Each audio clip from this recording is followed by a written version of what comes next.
Expressionism is a form of art that is meant to capture and convey raw and pure emotion. It is from the artist's singular point of view of the world and often seemingly involves grotesque and deformed scenes, figures, and bright and contrasting colors to invoke a strong response.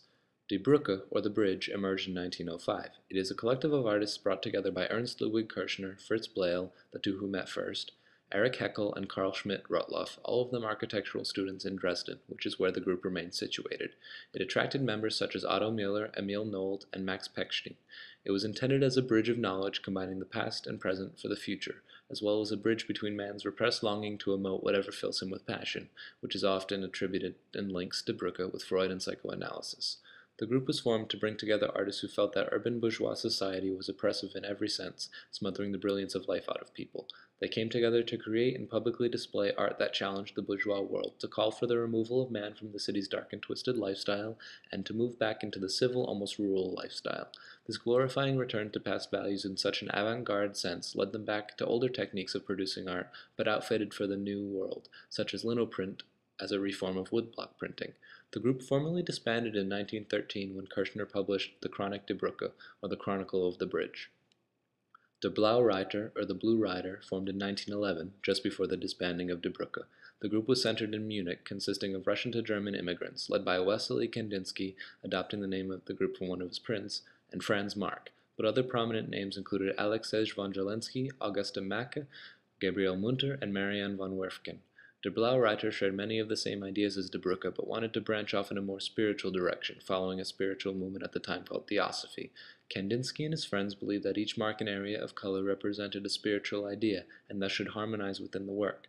They attempted to heighten the experience through the works with vibrant color and complete balance. The group was very short-lived, breaking apart in 1914. This was unfortunately due to the war and the deployment of Macke and Mark. 1914 brought the untimely demise of Macke in combat, and the Russian members, Kandinsky included, were forced to move back to Russia, all within a very short amount of time. The ideas of Kandinsky and some of his fellows pushed on, leading to the Blue Four, made up of Kandinsky, Feininger, Klee, and Jelensky.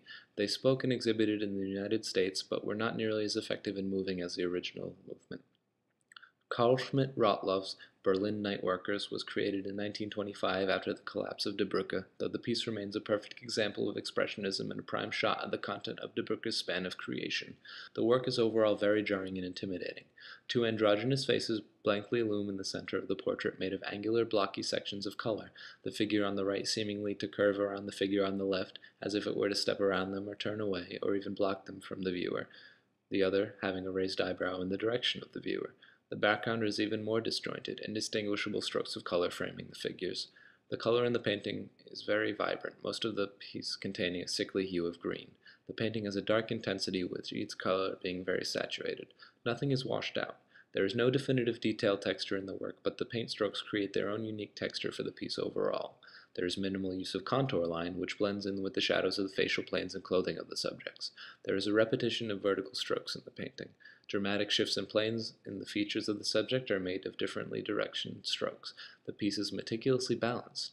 The scale of the figures in the sense of the viewer makes them dominate the portrait ground. One can argue that there are two meanings to this piece, one from a commoner's view and one from that of a more educated person. The title reveals that the two figures are Berlin residents that are night workers, out and about while most of the city sleeps. This is a topic that fits well with the general scheme of Expressionism in Die Brücke, urban citizens alienated and working at an inconvenience to their overall humanity. Man is generally on a cycle of waking during the day and sleeping at night, the body's circadian rhythm. In the city, this can be completely reversed, whether the person being of the indulgent bourgeois sort and partying, the meager laborer, or a simple creature of the night. The attire and hairstyles can be interpreted as androgynous and fit in with the time period, but are very simple and plain in variety, or lack thereof. On one hand, a viewer with little insight in the art movement of the time can say that the two are in fact laborers, workers of the silent mechanical type that do menial jobs while the rest of the world sleeps. This is entirely plausible. On the other hand, artists of the time were prone to painting the more controversial members of society. While most people would not happily see an actual engineer or worker at night, it is even more jarring to the public to think about encountering, while a common subject for the artist, a prostitute. In the case of this painting, two prostitutes. The women cast in the dark and sickly light of the night, venomous and powerful and predatory. The subjects of the painting suit the theme much more easily. They huddle closely in the chill of the night, simply clothed with fashionable Neue Frau hairstyle and sexual liberation and control, waiting, the more dominant of the two raising a questioning eyebrow, asking the viewer to come closer, spend some money, spend some time. Franz Marx Fox's was created in 1913, just 3 years before he was killed. The work maintains the expressionist emotion with the involved and divine sense of der blaue Reiter. The color in the painting is very rich. In the case of the painting, as with many of the works of those associated with der blaue Reiter, the colors are more natural-looking or earthy. The entire piece comes off as having a light and airy mood, even though it has a deep and rich color scheme. There is a delicate level of distinct, subtle line work in the piece. The texture in the piece comes from the brushwork, which is smooth and blended but still visible. Each of the sections of color have a distinct motion of brushstroke, further dividing the piece up. The proportion of the shapes is varied, but each is countered by the size of at least one other shape, keeping the dominance in check. The proportion of the foxes and composition is well kept, fitting the frame well, but not overwhelming it. The piece is overall very well executed and very balanced for such a dynamic and involved work. The brokenness of the painting would make it difficult to plan out how large sections should be, but has been worked effectively. The foxes rest in the vertical composition slightly above the center and take up most of the center of the piece. The top fox touches the edge of the frame with its ear, but the rest of the bodies reside within an earth-colored border, keeping them inside. The exact meaning of the piece is open, but in the sense of der blaue Reiter and the general body of work that comes from it, this is a view of vibrant, wholesome nature. The work is almost rapturous, resounding with an almost holy reverence towards the animals and the suggested plant matter.